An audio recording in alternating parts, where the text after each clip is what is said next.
نحمدہ و نصلی علی رسولہ الکریم اما بعد۔ دیکھو بھائی، گزشتہ جو لیکچر ہوا تھا اس کے اندر ہم لوگوں نے مبنیات کے تعلق سے پڑھا تھا۔ مبنیات میں اسماء مبنیات کون کون ہوتے ہیں بتایا گیا تھا کہ ضمائر، اسم اشارہ، اسم موصول، اسماء موصولہ، یہ تین سب سے زیادہ استعمال ہونے والے ہیں، ان کو یاد رکھ لیجئے۔ پھر دوسرے نمبر پہ افعال کے اندر بتایا گیا تھا کہ ماضی تو ایکچوئل مبنی ہے، اس کو یاد رکھنا ہے۔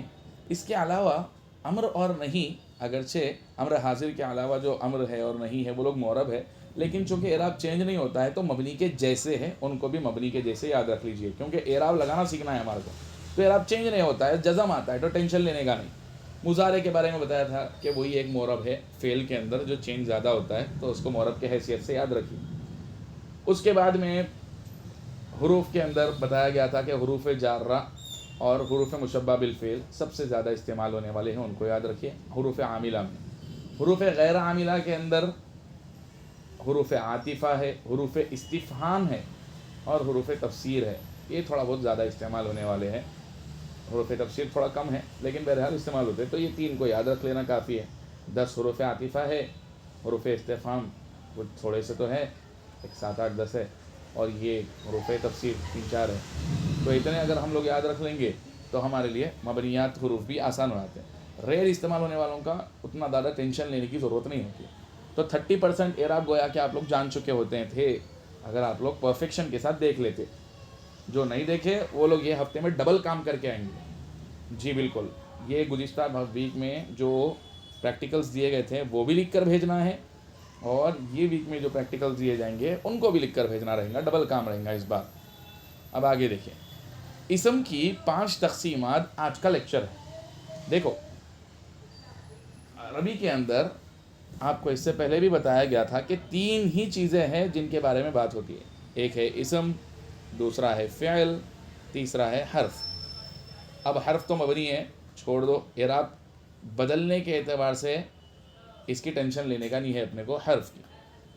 فعل کے اندر بھی ماضی، امر اور نہیں مبنی ہے، تو اعراب بدلنے کے اعتبار سے اس کی ٹینشن لینے کی نہیں ہے اپنے کو۔ بچا اکیلا اسم جو بہت زیادہ چینج ہوتا ہے، اور اس اسم کے تعلق سے ہی سب سے زیادہ ہمیں پڑھنا پڑتا ہے پورے نحو کے اندر، کیونکہ حرف فعل کے اوپر اثر کرتا ہے، فعل اسم کے اوپر اثر کرتا ہے۔ اثر سے مراد یہاں پہ عمل ہے۔ حرف کو کوئی چینج نہیں کر سکتا، حرف فعل کو چینج کرے گا اور حرف اسم کو بھی چینج کرے گا، مطلب اعراب بدلے گا اس کا آخر میں۔ فعل اسم کو بدلے گا اور اسم خود اپنے آپ کو بدلے گا، اسم جا کے کسی کے اوپر، فعل اور حرف پر عمل کچھ بھی نہیں کرے گا۔ تو ایسا ہے کہ حرف جو ہے نا کونے میں ہے لیکن یونٹی ہے ان کے اندر، اس لیے وہ لوگ دوسروں پہ اثر انداز ہوتے ہیں، مؤثر ہے، ان کو کوئی بھی نہیں چھیڑ لیتا، وہ لوگ سب کو ستاتے۔ فعل کیا ہے، گورنر ہے، عہدے پہ بیٹھے ہوا ہے، انہیں جا کے اسم کو چھیڑ لیتا، کیونکہ اسم کیا ہے، عام پبلک ہے، لیکن فعل جا کے حرف کو نہیں چھیڑتا کیونکہ یونٹی ہے ان کے پاس، اور اسم کیا ہے، عام پبلک ہے، اس کو حرف بھی آ کے چھیڑتا جو کہ یونائٹڈ ہے، متحد ہے، اور فعل گورنر ہے لہذا انہیں بھی چھیڑتا ہے۔ تو آپ ہندوستان کے مسلمانوں کی حالت کو اس سے، بلکہ دنیا بھر کے مسلمانوں کی حالت کو بھی دیکھ سکتے ہیں کہ گورنر یعنی فعل صاحب، حکومت بھی مسلمانوں کو ستا رہی ہے، اور حرف یعنی کہ متحد سنگٹھنیں، تحریکیں، وہ بھی مسلمانوں کو ستا رہے ہیں، خود مسلمان ایک دوسرے کو ستا لے رہے، کیونکہ اسم خود اسم کے اوپر عمل کرتا ہے، اس لیے اتنی بری حالت ہے ہم مسلمانوں کی۔ اگر یہی اسم یونائٹڈ ہو جائے حرف کے جیسے تو پھر کوئی بھی نہیں چھیڑ لے سکتا، کیونکہ سب سے زیادہ پاورفل، سب سے زیادہ پبلک اسم کے پاس ہی ہے۔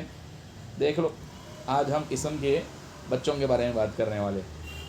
تو اسم جو ہے نا، اسم ایک عام طور سے عمومی سطح پر دیکھا جائے تو پورے عربی کے اندر اس کی 5 حیثیتوں سے تقسیم ہوتی ہے۔ کتنے حیثیتوں سے؟ 5 حیثیتوں سے تقسیم ہوتی ہے۔ Very good. اور میں کوشش کروں گا کہ کم سے کم ٹائم میں آپ لوگوں کے سامنے پورے پوائنٹس رکھ دوں۔ سب سے پہلی تقسیم ہے تعداد کے اعتبار سے۔ اسم کی پہلی تقسیم ہوتی ہے تعداد کے اعتبار سے۔ کتنی قسمیں ہیں اسم کی تعداد کے اعتبار سے؟ 3 قسمیں ہیں، واحد، تثنیہ اور جمع۔ دیکھو، کسی بھی لینگویج کے اندر واحد ہمیں لینگویج والوں سے سننا پڑتا ہے، ہم خود سے نہیں بنا سکتے ہیں واحد کو، ٹھیک ہے؟ تو لہذا واحد ہم ڈکشنری میں اٹھا کے دیکھیں گے، یا عرب والوں سے سنیں گے، یا کتابوں میں جو پڑھ رہے ہیں اس سے سمجھیں گے، اور پھر اس کے بارے میں میننگ وغیرہ سب ہم کو ڈکشنری یا ٹیچر سے پوچھ لینے کا رہتا. کوئی بھی نیا لفظ آیا، یہ واحد ہے یا جمع ہے، اس چیز کو ہمیں دیکھنا ہے تو ڈکشنری اٹھانے کے علاوہ ہمارے پاس کوئی اور چوائس نہیں ہے. ٹھیک ہے. دوسرے نمبر پہ آتا ہے تثنیہ. تثنیہ بنانے کا رول ہے. تثنیہ جو ہے نا، ہر واحد کا تثنیہ بنایا جا سکتا ہے. واحد کس کو بولتے ہیں؟ سنگیولر کو. سنگیولر جو ایک کو بتاتا ہے، ایک کو ڈسکرائب کرتا ہے. تثنیہ کہتے ہیں ڈیول کو، دو کو بتاتا ہے. دوسرے لینگویجز میں تثنیہ نہیں ہوتا ہے، نہ انگلش میں ہے تثنیہ، نہ فارسی میں ہے تثنیہ، نہ اردو میں ہے تثنیہ. لیکن عرب والوں کے پاس تثنیہ کا بھی ایک کانسیپٹ ہے، جس کا مطلب ہوتا ہے وہ لفظ جو دو کے میننگ دیتا ہے. ٹھیک ہے. جیسے کہ اب اس کے اندر کیا علامت ہوتی ہے؟ کسی بھی اسم کے آخر میں آپ الف اس سے پہلے زبر اور نون زیر کے ساتھ، یا اس سے پہلے زبر اور نون زیر کے ساتھ کسی بھی اسم کے آخر میں یہ لگا دیں گے تو وہ بن جائیں گا تثنیہ. جیسے کہ رجلن ہے تو رجلانی، الف اور آخر میں نون وتھ زیر، اور رجلینی. اسی طریقے سے کتابن ہے، کتابانی، کتابینی. ٹھیک ہے. تو ہر وہ اسم جس کے آخر میں وہ واحد، وہ سنگولر جس کے آخر میں الف اور نون لگا دیا جائے یا اور نون لگا دیا جائے اسپیسیفک اعراب کے ساتھ، کہ الف سے پہلے زبر رہنا، نون سے نیچے زیر رہنا، یا سے پہلے زبر رہنا، نون کے نیچے زیر رہنا، تو وہ اسم کہلائے گا تثنیہ. وہ کیا کہلائے گا؟ تثنیہ. دو کے معنی میں ہوتا ہے، جیسے دو آدمی، دو کتابیں وغیرہ. اب اس کے بعد آتے ہیں ہم جمع کے پاس. جمع کا مسئلہ کیسا ہے کہ تعداد کے اعتبار سے یہ جو تین قسمیں ہیں، واحد، تثنیہ، جمع، اس میں واحد تو ہم کو ڈکشنری اٹھا کے دیکھنا ہے بھائی. تثنیہ پورا ایکسس ہے آپ کو تثنیہ بنانے کے، آپ بنائیں گے تثنیہ، پورا پاور آپ کے پاس ہے. لیکن جمع ہے جس کے اندر آپ کو تھوڑا سا پاور دیا گیا، تھوڑا سا پاور نہیں دیا گیا ہے. جمع کا مسئلہ کیسا ہے کہ ہم اس کو دو پہلے تقسیم دینا. ایک تو جمع ہے بحیثیت لفظ، لفظ کے اعتبار سے جمع. دوسرا ہے معنی کے اعتبار سے جمع، یعنی کہ لفظ کے اعتبار سے ایک تقسیم کریں گے ہم جمع کی، معنی کے اعتبار سے دوسری تقسیم کریں گے. تو لفظ کے اعتبار سے جمع کی دو قسمیں ہیں، ایک ہے جمع مکسر، ایک ہے جمع سالم.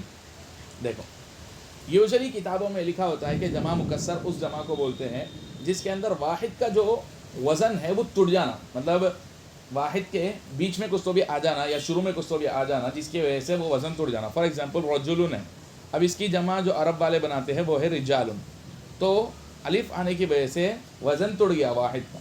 اور جمع سالم کس کو بولتے ہیں؟ جس میں وزن نہ ٹوٹے. جیسے مسلمون ہے، مسلمونہ آتی ہے اس کی جمع، یا مسلمینہ آتی ہے اس کی جمع. تو اس کے اندر مسلم جو شروع والا ورڈ ہے، پورا 4 لیٹرز کا یہ ورڈ ہے، تو شروع کے 3 لیٹرز جو کہ ایکچوئل ہے وہ جیسے کہ تیسے ہے. میم تو آخر کا مورب ہے وہ چینج ہوتا ہے، وہ چھوڑ دو. تو مسلم تو جیسے کا تیسے ہی ہے، اسی کے اندر آپ نے آخر میں واو نون بڑھا دیا. کچھ تو چینج کرنا پڑے گا آپ کو، ایسا نہیں ہے کہ چینج نہیں کرے تو بھی جمع بن جاتا ہو، چینج تو کریں گے آپ. وہ چینج ایسا رہنا کہ واحد کے اندر تبدیلی نہیں آنا. جہاں تبدیلی آ رہی ہے وہ ہے جمع مکسر، جہاں تبدیلی نہیں آ رہی ہے وہ ہے جمع سالم. ٹھیک ہے. اب جاننا چاہیے کہ یہ جو جمع سالم ہوتی ہے اسماء مشتقات کے اندر زیادہ آتی ہے، اسماء مشتقات میں زیادہ آتی ہے، مصادر میں پھر استعمال ہوتی ہے، اور اسماء جامدہ کے اندر اس کا استعمال نہیں ہوتا. یہ 3 چیزوں کے بارے میں ابھی آگے جو اشتقاق کا لیسن ہے اس میں اور تھوڑا میں سمجھاؤں گا. تو خیر جمع جو سالم ہے وہ اچھا خاصا استعمال ہونے والی ہے. اب اس کی 2 قسمیں ہیں، ایک ہے مذکر سالم یعنی کہ میل کے واسطے استعمال ہونے والا، مذکر مردوں کے لیے. ایک ہوتا ہے مؤنث سالم، فیمیل کے واسطے استعمال ہونے والا. کلیئر ہے؟ واو اس سے پہلے پیش، نون پہ زبر، یا اس سے پہلے زیر، نون پہ زبر، یہ علامت ہے جمع مذکر سالم کی. اور مؤنث سالم کے اندر کیا رہتا؟ الف اس سے پہلے زبر اور آخر میں ایک لمبی والی تا، گولتانے لمبی تا. ٹھیک ہے. یہ ہے مؤنث سالم کی علامت. تو جمع مذکر سالم، جمع مؤنث سالم جس کے اندر آخر میں تبدیلی ہوتی ہے، بیچ میں شروع میں تبدیلی نہیں ہوتی. جمع مکسر جس کے اندر بیچ میں تبدیلی ہوتی ہے، جیسے رغیف ہے، اس کی جمع ارغفتن. آپ دیکھ سکتے ہیں کہ حمزہ شروع میں لا دیے، بیچ میں سے یا اڑا دیے، آخر میں تا لگا دیے، ہر طرف سے تبدیلی کر دی بیچارے کے اندر. تو یہ کیا ہو جاتی ہے؟ جمع مکسر کہلاتی ہے. عمومی تعریف یہی کی جاتی ہے. تعریف پھر سے بتا دوں میں آپ کو، واحد کا وزن جہاں ٹوٹ جاتا ہے اس کو بولتے ہیں جمع مکسر. کسر کے معنی ٹوٹنے کے ہی آتے ہیں. اور جمع سالم جس میں واحد کا وزن نہ ٹوٹے، لیکن حقیقی تعریف یہ ہے کہ یہ جو جمع سالم کا وزن بتایا گیا، واو نون اور یا نون مذکر سالم میں، الف اور لمبی تا یہ مؤنث سالم میں، جہاں یہ جمع سالم نہیں ہے وہاں جمع مکسر بولیں گے آپ، چاہے واحد کا وزن ٹوٹے نہ ٹوٹے، اگر جمع سالم کا جو رول ہے واو نون یا نون اور الف تا یہ نہیں دکھا اور انہیں جمع ہے تو بس آپ اس کو بولیں گے جمع مکسر۔ جیسے ایک لفظ ہے فلکن، اس کے معنی آتے ہیں آسمان کی کشتی کے، ٹھیک ہے، اس کی جمع بھی آتی ہے فلکن، آپ آگے پیچھے دیکھ کے سمجھ لیں گے کہ فلکن یہ واحد ہے یا فلکن یہ جمع ہے بلکہ۔ تو اب اس میں واحد کا وزن ٹوٹ رہا نہیں، چینج نہیں ہو رہا، ذرہ بھی، نہ اعراب بدل رہا ہے نہ کچھ بدل رہا ہے۔ جیسے اسدن ہے، اس کے معنی شیر آتے ہیں، اس کی جمع اسدن آتی ہے، اسدن، تو اعراب بدلنے کی وجہ سے کچھ نہ کچھ تبدیلی ہوئی بول سکتے آپ، لیکن فلکن کی جمع فلکن کے اندر ذرے بھی تبدیلی نہیں ہوئی، پھر بھی آپ اس کو جمع مکسر بول رہے ہیں۔ تو اٹ مینس جب جمع سالم کہیں پر نہیں ہے تو آپ اس کو صاف صاف جمع مکسر بول سکتے ہیں۔ آسان طریقہ میں نے آپ لوگوں کو جمع سالم اور جمع مکسر پہچاننے کا بتا دیا ہے۔ سب سے پہلے سمجھو کہ وہ واحد ہے یا جمع ہے، یہ پہلے سمجھنا ہے آپ۔ جب آپ نے واحد اور جمع ہے نا سمجھ لیا تو اس کے بعد میں سالم کا واو نون یا نون الف تا ہے نہیں ہے، اگر ہے واو نون یا نون تو مذکر سالم، الف تا الف اور لمبی تا ہے تو مؤنث سالم، یہ دونوں نہیں ہے پھر بھی جمع کے میننگ دے رہا ہے تو جمع مکسر بول دینا آپ لوگ، آنکھ بند کر کے بول دو اب اس بار، سمجھ میں آ گیا؟ چلیے، یہ تو خیر جمع کی تقسیم ہے لفظ کے اعتبار سے۔ پھر جمع کی تقسیم ہوتی ہے معنی کے بھی اعتبار سے۔ کیا مطلب؟